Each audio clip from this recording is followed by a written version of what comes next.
শিক্ষার্থী বন্ধুরা আসসালামু আলাইকুম। টেক টিউটোরিয়াল ইউটিউব চ্যানেলের পক্ষ থেকে আপনাদের জানাই শুভেচ্ছা এবং অভিনন্দন। আজকের এই ভিডিওটি মূলত এক ভাইয়ার অনুরোধে তৈরি করা। এক ভাইয়া কমেন্ট করছে যে ভাইয়া হক বইয়ের উদাহরণ 5 নম্বর অঙ্কটা করে দিন। তো সে ভাইয়ার অনুরোধে অঙ্কটা করে দিচ্ছি। তো আশা করি আপনাদেরও ভালো লাগবে। তো অঙ্কটা মনোযোগ দিয়ে দেখবেন এবং যদি আপনাদের উপকার এসে থাকে তাহলে অবশ্যই চ্যানেলটিকে সাবস্ক্রাইব করবেন। তো চলুন অঙ্কটা শুরু করা যাক। তো এখানে উদাহরণ 5-এ কি বলছে যে চিত্রে প্রদর্শিত ইমারতটির ভিত্তিতে মাটি খননের পরিমাণ নির্ণয় করো এবং 1:3:6 অনুপাত কংক্রিটের কাজের পরিমাণ নির্ণয় করো। তো প্রথমে আমাদের কি চাইছে? মাটি খননের পরিমাণ। তো আমরা প্রথমে মাটি খননের পরিমাণ যেহেতু চাইছে আমাদের কাছে, তাই মাটি খননের পরিমাণ বের করার জন্য আমাদের প্রথম কি করতে হবে, যে পূর্বের অঙ্কের মতোই আমাদের যে কেন্দ্রীয় রেখা যেটা সেন্টার লাইন, সেই সেন্টার লাইন বের করতে হবে। তো ঠিক সেম ভাবে আমরা পূর্বের অঙ্কের নিয়মেই, যেহেতু ওই নিয়মটা আমাদের কাছে সহজ মনে হয়েছে এবং আশা করি আপনাদের কাছেও সহজ মনে হবে, তাই সে পূর্বের নিয়মেই আমরা কি করব, এই অঙ্কটা করব। তো প্রথমে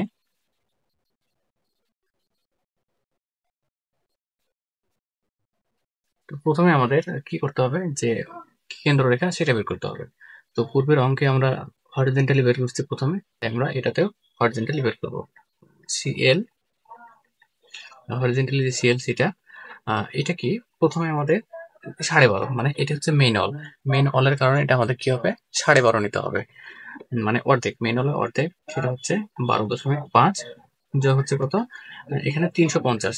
এখানে যে দুইটা মাপ দেওয়া আছে, 350 গুণ 535, এখানে দুইটা মাপ দেওয়া আছে। সেই দুইটা মাপের মধ্যে যে প্রথম যে মাপটা, সেটা আমাদের ধরে নিতে হবে, সেটা যে আমরা হরিজেন্টালি যাচ্ছি সেটা হচ্ছে প্রথমের মাপ, এবং যেটা দ্বিতীয় সেটা হচ্ছে কি আমাদের যে ভার্টিক্যালি থাকবে সেই ভার্টিক্যালি মাপটা দ্বিতীয়টা।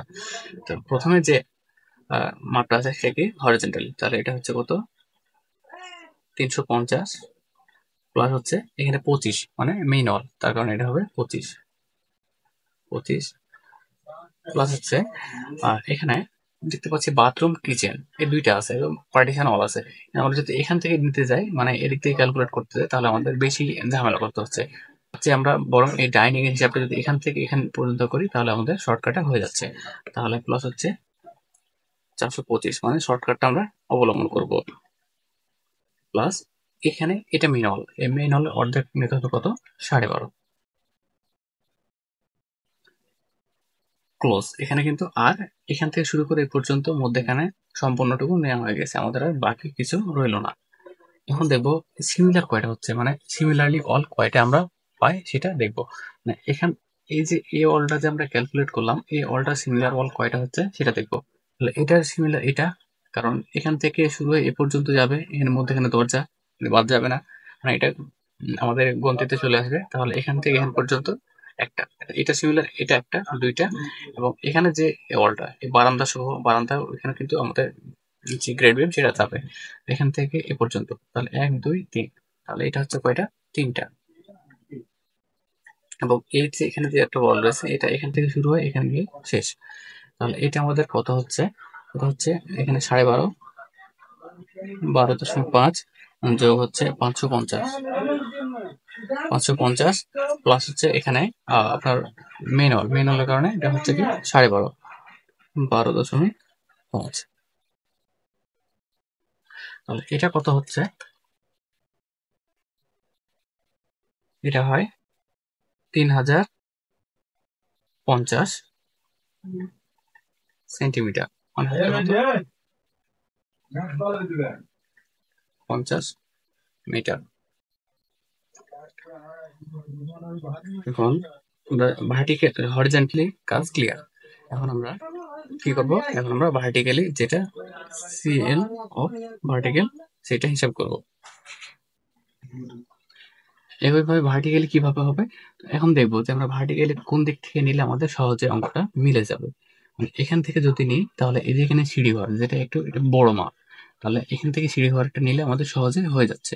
মানে এদিক দিয়ে সিঁড়ি ঘর প্লাস হচ্ছে ডাইনিং প্লাস কিচেন, এই তিনটে রুম যদি আমরা যোগ করি তাহলে হয়ে যাচ্ছে। কিন্তু এখানে দেখতেছি যে বারান্দা, মানে এই ওয়ালের দিক থেকে যদি আমরা নিতে যাই কি অসুবিধা হবে, বেডরুমের মাপ জানা আছে সেটা পাচ্ছি, ড্রয়িং রুমের মাপটা সেটাও জানা আছে, কিন্তু এখানে যে বারান্দা 150 ওয়াইড, যে বারান্দা মানে 150 এখান থেকে এখান পর্যন্ত।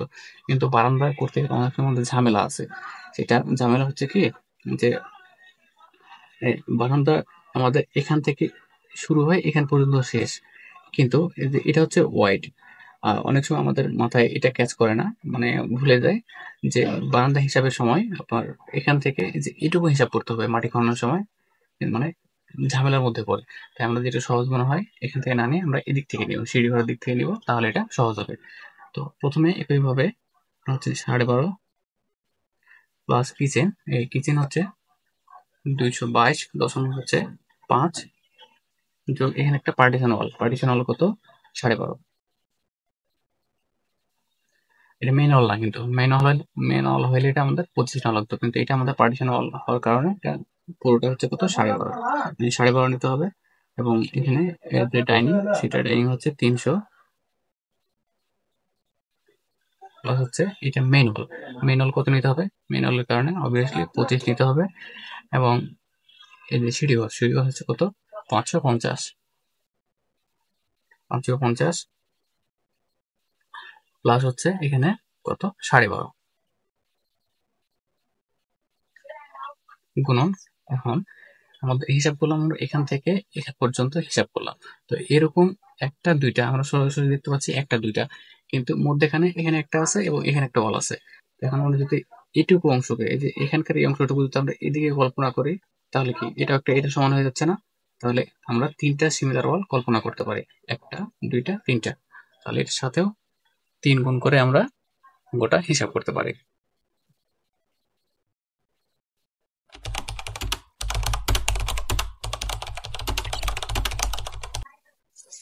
হচ্ছে 3405 সেন্টিমিটার, মানে 34.05 মিটার।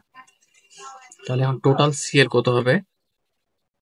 টোটাল সিএল হচ্ছে 30.50 যোগ হচ্ছে 34.05 মিটার। তাহলে টোটালটা হচ্ছে 64.55 মিটার। তো এখন আমাদের যে মেন কঠিন যে কাজটা, যে কঠিন কাজ, সেটা হচ্ছে আমাদের সেন্টার লাইন বের করা। এখন এই সেন্টার লাইন বের করাটা আমরা পেয়ে গেছি, এখন বাকি অংশগুলো আমরা ইনশাল্লাহ পেরে যাবো। তো এখন আমরা কি করব, ভিত্তিতে মাটি খননের কাজ বের করব।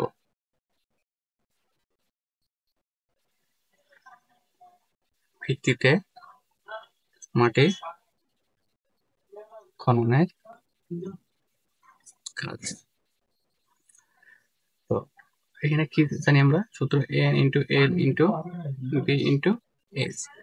এন এখন আমাদের কলাম সংখ্যা কতগুলো সেটা দেখতে হবে, একটা দুইটা তিনটা 4 5 6 7 8 9 10 11 12। এখানে আমাদের কলাম সংখ্যা হচ্ছে কয়টা, 12টা। তাহলে আমরা কলাম সংখ্যা পাইলাম কত, N is equal to 12 piece. তাহলে 12, এল এর মান কত, এর সেকশন কত 150, 1.5 ইন্টু 1.5 ইন্টু হাইট, মানে আমাদের গ্রাউন্ড লেভেল থেকে কত গভীরে গর্ত করতে হবে সেটা দেখতে হবে। এখানে গ্রাউন্ড লেভেল 70 প্লাস হচ্ছে কত 70 প্লাস 15 প্লাস হচ্ছে 5.5 যোগ হচ্ছে 7.5, টোটাল হচ্ছে আমাদের 115, মানে 1.15 মিটার যেটা।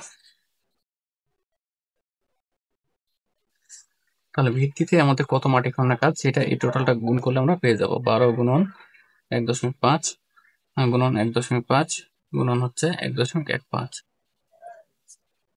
তাহলে 12টা কলামের জন্য আমাদের মাটি খনন করতে হচ্ছে 31.05 মিটার কিউব।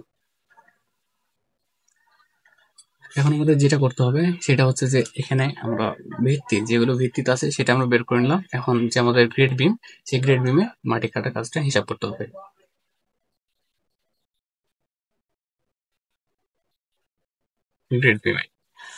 গ্রেড বিমের সূত্র সেম, জাস্ট এখানে একটু ঝামেলা। সেটা হচ্ছে কি, আমাদের যে যখন আমরা ভিত্তিতে মাটি কাটি, সেটা মাটি কাটার ক্ষেত্রে যে এখান থেকে যে আমরা মাটিটা কাটলাম, এখান থেকে যে মানে এ বরাবর মাটিটা কিন্তু কেটে ফেলছে। তো আমাদের এখানে যে গ্রেড বিম, এই যে গ্রেড বিমটা, এই গ্রেড বিমটা কিন্তু আমাদের এখান থেকে এখানে অলরেডি কাটা হয়ে গেছে। মানে গ্রেড বিমের সময় যখন কাটবো তখন দেখবো যে আমরা ভিত্তির মাটি কাটার কারণে এটুকু কেটে ফেলছি। তো এখন মাটি যেহেতু কেটে ফেলছি, তাহলে তো আমরা আবার যখন ভিত্তিতে গ্রেড বিমের জন্য মাটি কাটতে যাব, তখন তো আমাদের আবার এটা হিসাব করলে চলবে না, তাই না? তো তখন তো আমরা সেটা কি করব, এটাকে বাদ দিয়ে হিসাব করব। এখন বাদ দেওয়ার হিসাবটা কি, আমাদের জয়েন্ট আগে বের করতে হবে। তো জয়েন্ট বের করার একটা শর্টকাট টেকনিক, সেটা হচ্ছে কি, joint equal to room plus column বিয়োগ হচ্ছে 1 গুণন হচ্ছে 2। তো রুম কয়টা? এর পূর্বে ভিডিওতে বলছিলাম যে 4টা কলামের মধ্যে যে আবদ্ধ যে জায়গাটুকু, সেটাকে আমরা রুম হিসেবে কল্পনা করব এখানে জয়েন্ট বের করার ক্ষেত্রে বিশেষ করে। তো একটা রুম, 2টা রুম, 3টা, 4টা, 5টা। রুম হচ্ছে 5টা প্লাস কলাম হচ্ছে কয়টা? কলাম হচ্ছে 12টা বিয়োগ 1 গুণন 2। তাহলে 55, 111টা।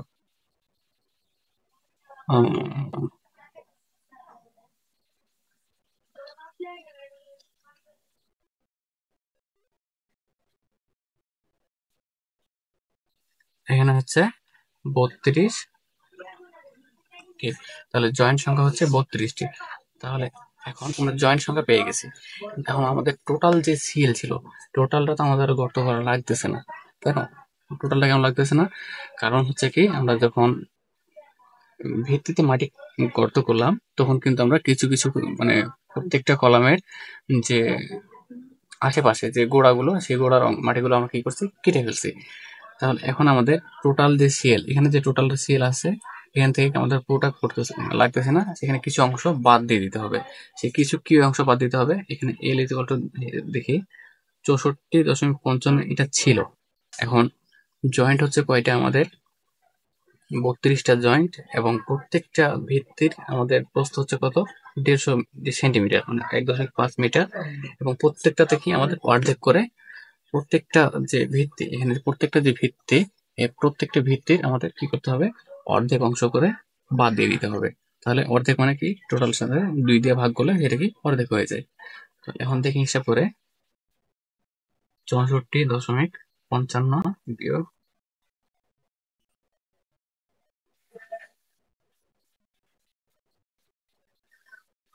এখানে 40.55 মিটার।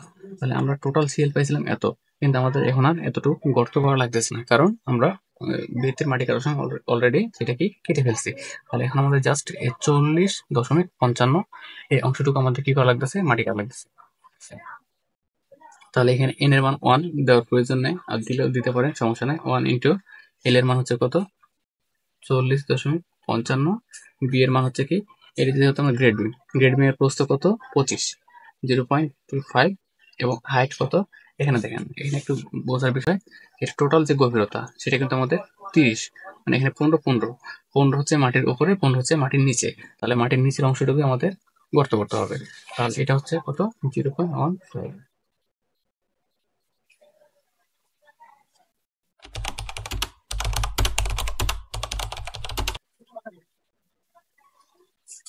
এখানে হচ্ছে 1.1 সরি 1.52 মিটার কিউব।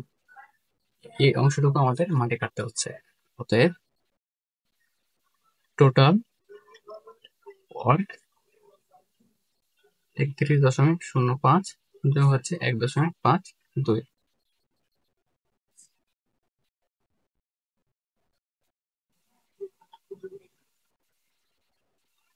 32.57 ঘনমিটার। এই হচ্ছে আমাদের যে ইমারতটি, সেই ইমারতের মাটি খননের কাজ, সেই মাটি খননের কাজটা আমরা বের করলাম। এখন আমাদের যে দ্বিতীয় অংশে কি চাইছে, যে 1:3:6 অনুপাতে মেঝেতে সিমেন্ট কংক্রিটের কাজের পরিমাণ নির্ণয় করো। এখানে একটু প্রশ্নটা ভুল বলছে, মানে ভুল বলতে কি, এখানে অনুপাতটা না দিলে হতো, জাস্ট যদি বলতো যে সিসি ঢালাইয়ের পরিমাণটা, তাহলে আমরা বের করতে, ওটা হলে আমরা বের করতে পারতাম। কিন্তু অনুপাত যেহেতু চাইছে, অনুপাত চাওয়ার মানে কি, কতগুলো সিমেন্ট লাগবে, রড, বালি, খোয়া, এগুলো কিন্তু বের করা লাগে। কিন্তু এত বড় অঙ্ক করা লাগবে না, জাস্ট আমাদের সিসি ঢালাই কি পরিমাণ সিসি ঢালাই করা লাগবে সেটা আমাদের বের করতে হবে। তো সিসি ঢালাই বের করার এখন কথা হচ্ছে সিসি ঢালাই যে বের করবো, তো আমরা কি পুরো এখান থেকে পুরো প্ল্যানের মধ্যে সিসি ঢালাই বের করবো? না, পুরো প্ল্যানের মধ্যে সিসি ঢালাই বের করবো না। জাস্ট আমাদের প্রত্যেকটা ফ্লোরে ফ্লোরে কি পরিমাণ জায়গা আছে সেই ফ্লোরটাই জাস্ট আমাদের সিসি ঢালাইটা বের করতে হবে।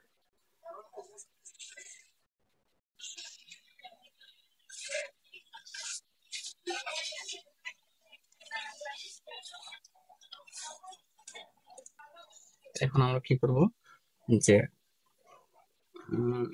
মেঝেতে কংক্রিটের কাজের পরিমাণ, কংক্রিটে কাজের পরিমাণ নির্ণয়। এখন প্রত্যেকটা আমাদের যে আছে ফ্লোর, প্রত্যেকটা ফ্লোরের আমাদের এরিয়াটা বের করতে হবে, মানে প্রত্যেকটা ফ্লোরের ক্ষেত্রফলটা আমাদের এখানে বের করে নিতে হবে।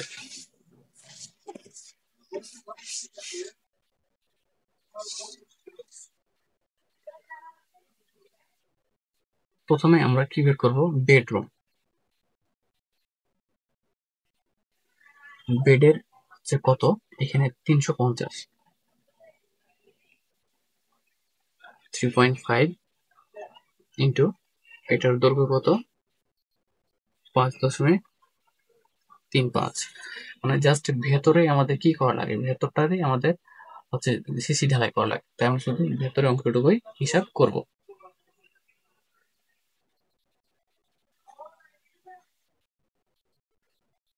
এখন তাহলে বেডরুমের এরিয়া কতটুকু হচ্ছে?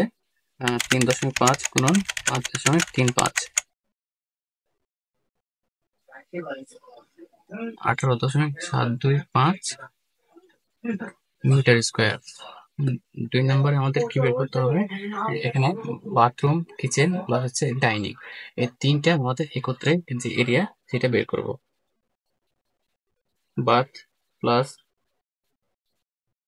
কিচেন প্লাস হচ্ছে ডাইনিং। তো এখানে ডাইনিং এর যে মাপটা এখান থেকে এখান পর্যন্ত 425, এটা আমরা সহজে পেয়ে যাচ্ছি।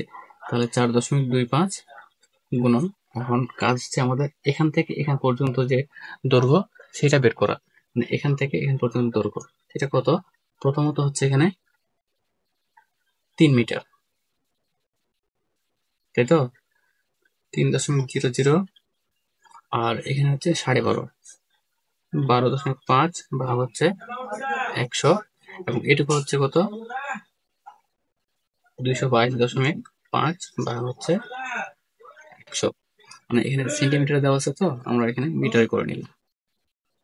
এখন এটা কত হয় দেখা যাক।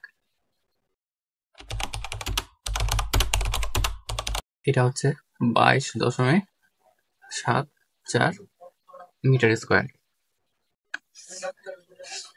এখন আমাদের আছে কি? Drawing room.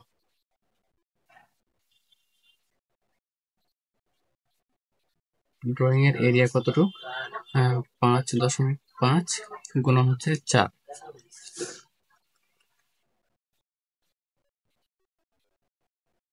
22 metre square. এবং স্টিয়ার কত? স্টিয়ার হচ্ছে 2.25 গুণন হচ্ছে 5.5,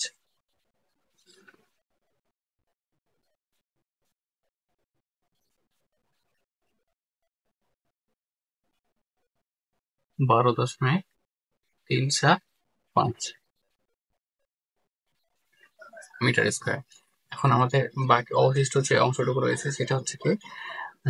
বারান্দা, 150 ওয়াইটের যে বারান্দা।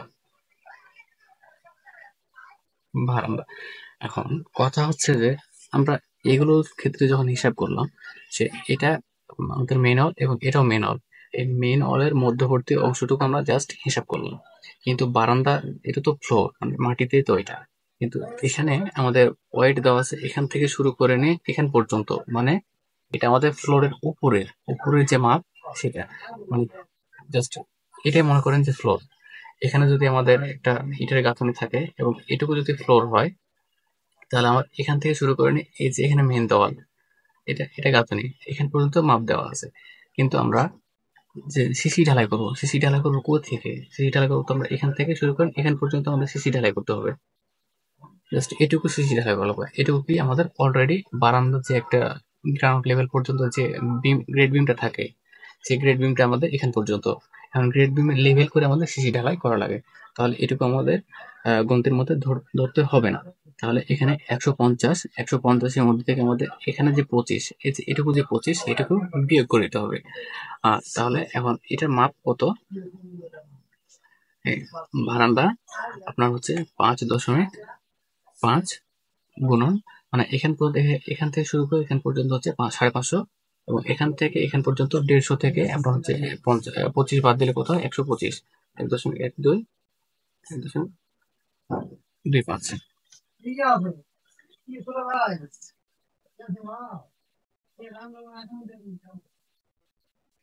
তো এটা হচ্ছে আপনার 6.875 মিটার স্কোয়ার।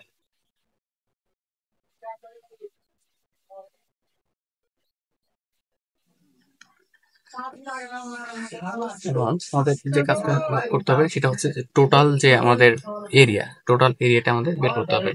অতএব টোটাল এরিয়া কয়টা? এখানে একটা টোটাল এরিয়া, বেডের এরিয়া, এটা একটা এরিয়া, এটা একটা এরিয়া, এটা একটা এরিয়া, এটা একটা এরিয়া, টোটাল 1 2 3 4 5। টোটাল এরিয়া হচ্ছে 5টা। 18.725 যোগ হচ্ছে 22.74 যোগ হচ্ছে 22 যোগ 12.375 যোগ হচ্ছে 6.875। এখন টোটাল এরিয়াটা,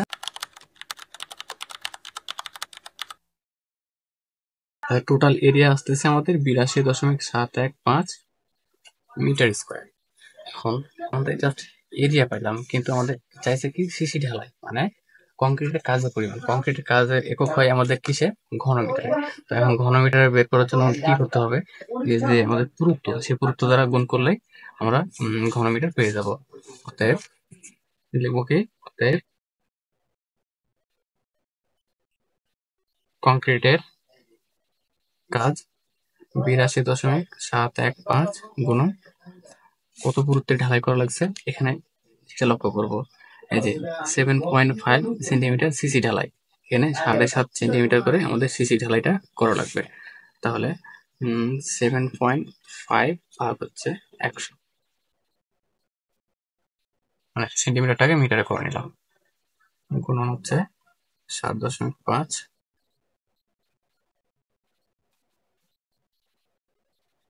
তার এখানে 6.20 মিটার কিউব। এত ঘনমিটারে আমাদের হচ্ছে সিসি ঢালাই করা লাগবে। তো আজকের অঙ্কটি এখান পর্যন্তই। তো আশা করি অঙ্কটি বুঝতে পেরেছেন। Thank you for watching. Subscribe to my channel.